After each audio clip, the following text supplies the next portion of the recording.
స్వర్గవాస ఎవరు?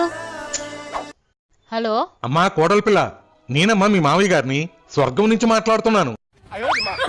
మావయ్య గారు ఏంటి స్వర్గం నుంచి మాట్లాడుతున్నారా? అక్కడ ఫోన్ ఫెసిలిటీ కూడా ఉందా?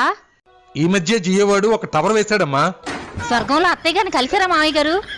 అత్తకు మించిన అందగత్తెలు ఉన్నారమ్మా. ఇప్పుడు అత్త ఎందుకమ్మా? అంత అందగత్తులుంటే వాళ్ళతో డాన్స్ వేసుకోకుండా నాకెందుకు ఫోన్ చేశారు మావయ్య గారు? మన ఎదురింటి శంకర్రావు గారు లేడు?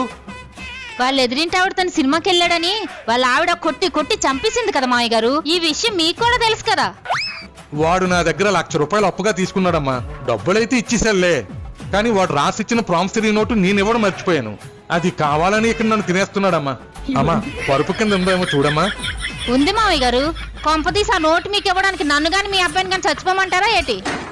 మన వెనకింటి దివాకరం కొన ఊపిరితో కొట్టుమిట్టాడుతున్నాడమ్మా. తులసి నీళ్ళు కూడా పోసేస్తున్నారులే. నువ్వేదోలాగా